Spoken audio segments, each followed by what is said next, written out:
வணக்கம். திருச்செந்தூர்ல நடக்க போற தேர்தல் வெறும் ஒரு போட்டி மட்டும் இல்ல. பல வருஷமா இருக்கிற அதிகாரத்துக்கும் இப்போ கட்டுக்கடங்காம பொங்கி வர்ற மக்களோட வாழ்வாதார கோபத்துக்கும் நடக்கிற ஒரு நேரடி மோதல். இதுல ஒரு புது கட்சி எப்படி ஜெயிக்கிறதுக்கான ஒரு ப்ளூ பிரிண்ட் போடுறாங்கன்னு நாம இப்ப ஆழமா பார்க்கலாமாங்க.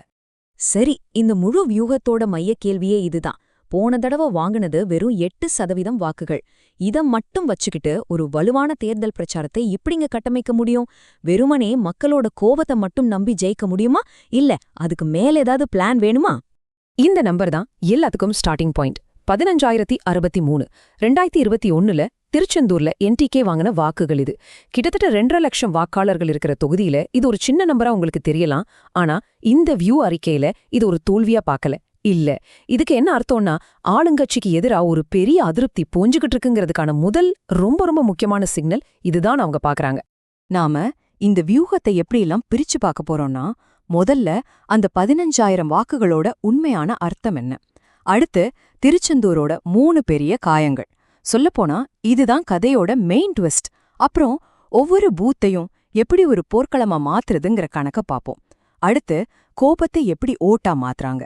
கடைசியா இது அரசியல்ல ஒரு புது மாடலா இருக்குமாங்கிற கேள்வியோட முடிப்போம். வாங்க முதல் பகுதிக்குள்ள போலாம். இந்த வியூகத்தோட முதல் படியே 2021 தேர்தல் முடிவுகளை சரியா புரிஞ்சுக்கிறது தான். இந்த நம்பர்ஸ கொஞ்சம் பாருங்க. இங்க தான் கதையே ஆரம்பிக்குது. 2021ல ஜெயிச்ச வேட்பாளர் வாங்கினது 88,274 ஓட்டு. நாம் தமிழர் கட்சி வாங்கினது 15,063 ஓட்டு. அதாவது 8.63%. ஜெயிக்கிறதுக்கு தேவைப்பட்ட வித்தியாசம் வெறும் 25,263 தான். இந்த டாக்குமெண்ட் என்ன சொல்லுதுன்னா, இந்த 15,000 ஓட்டும் ஏதோ காத்துல கிடைச்சதில்ல. அது சிதறி கிடந்த கோபத்தோட முதல் ஒருங்கிணைந்த வடிவம். இப்போ அவங்க முன்னாடி இருக்கிற ஒரே சவால் இந்த நம்பரை எப்படி பல மடங்க மாத்துறதுங்கிறது தான். இப்ப நாம இந்த வியூகத்தோட இதய பகுதிக்கு வந்துட்டோம். இந்த மண்ணோட அரசியல் 3 முக்கியமான இடங்கள்ல ரத்தம் கசிஞ்சுக்கிட்டு இருக்குன்னு இந்த அறிக்கை ரொம்ப ஆழமா சொல்லுது. அதுதான் திருச்செந்தூரோட 3 பெரிய காயங்கள். காயம் உப்பு விவசாயிகளோட கண்ணீர். கிட்டத்தட்ட 25,000 ஏக்கர் உப்பள நிலங்கள்ல 15,000 குடும்பங்களோட வாழ்வாதாரம் ஒரு கப்பல் போக்குவரத்து திட்டத்தால கேள்விக்குறியாயிருக்கு. 2வது காயம் கடலோர மக்களின் புறக்கணிப்பு. தொகுதியில 4ல 1 பங்கு இருக்கிற பரவர் மீனவ சமூக மக்கள் தங்கள அரசியல் ரீதியா ஏமாத்திட்டதா உணர்றாங்க. 3வது காயம் வணிகர்களோட சுமை. 400 கோடி ரூபாயில கோவில் திட்டம் வந்த பிறகு திடீர்னு சொத்து வரிய ஏத்துனது உள்ளூர் வியாபாரிகளை கோபத்தோட உச்சத்துக்கே கொண்டு போயிருக்கு. இங்கதான் இந்த வியூகத்தோட ஒரு முக்கியமான பார்வை நமக்கு கிடைக்குது. இந்த டாக்குமெண்ட் என்ன சொல்லுதுன்னா, இதெல்லாம் வெறும் பிரச்சனைகள் இல்ல, இதெல்லாம் தான் இந்த தொகுதியில ஒரு அரசியல் பூகம்பத்தை உண்டாக்கக்கூடிய பிளவுகள். தேர்தல்ல யார் ஜெயிக்க போறா தோக்க போறாங்கங்கிறது தீர்மானிக்க போறதே இந்த ஆழமான பிளவுகள் தான் சொல்லுது. இந்த காயங்களை யார் சரியா புரிஞ்சுக்கிறாங்களோ அவங்களுக்கு தான் களம் சாதகமாகும்.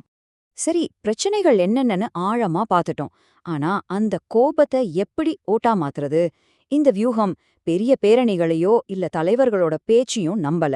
இது முழுக்க முழுக்க டேட்டாவை வச்சு ஒவ்வொரு பூத்தையும் ஒரு போர்க்களமா பாக்குது.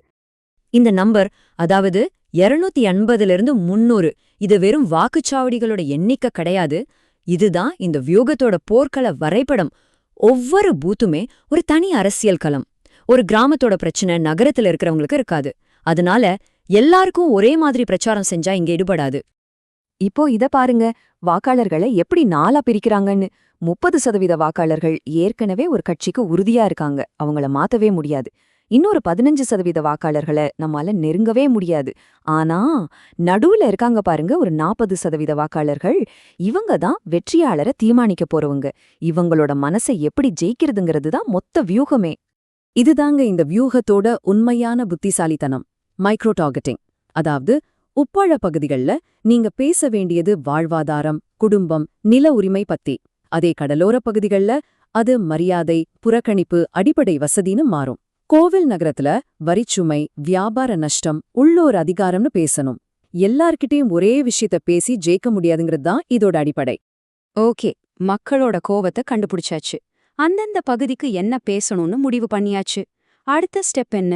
அந்த உணர்வுகளை எப்படி ஒரு கட்டுப்பாடான வாக்கு வங்கியா மாத்துறது? அதுக்கான கள வேலைகளை இந்த வியூகம் தெளிவா சொல்லுது. இது ஒரு 4 படிநிலை திட்டம் மாதிரி. மொதப்படி உண்மையான கோபம் எங்க இருக்குன்னு கண்டுபிடிக்கிறது. 2வது உள்ளூர்ல செல்வாக்குமிக்க ஆட்கள் யாருன்னு ஒரு லிஸ்ட் போடுறது.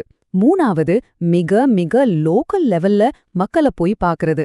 கடைசி ஸ்டெப் தேர்தல் அன்னைக்கே நாம செஞ்ச உழைப்ப ஓட்டா அறுவடை பண்றது. இங்க தான் இந்த வியூகம் இன்னும் ஷார்ப்பாகுது.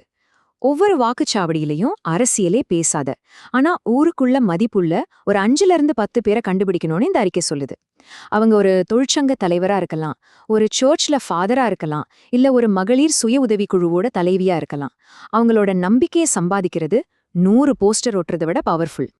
சரி, ஹைப்பர் லோக்கல் பிரச்சாரம்னா என்ன? இந்த வியூகம் பெருசா கூட்டத்தை மட்டும் காட்டுற பொது கூட்டங்களை விட வீடு வீடா மக்களை போய் பார்க்கறது, தெருவுக்கு ஒரு வாட்ஸ்அப் குரூப் ஆரம்பிக்கிறது, சின்ன சின்னதா உள்ளூர்ல மீட்டிங் போடுறது, இதுக்கெல்லாம் தான் அதிக முக்கியத்துவம் கொடுக்குது. இது ஒரு தனிப்பட்ட தொடர்பை ஏற்படுத்துறதுக்கான ஒரு வழி. நாம இப்போ கடைசி பகுதிக்கு வந்துட்டோம்.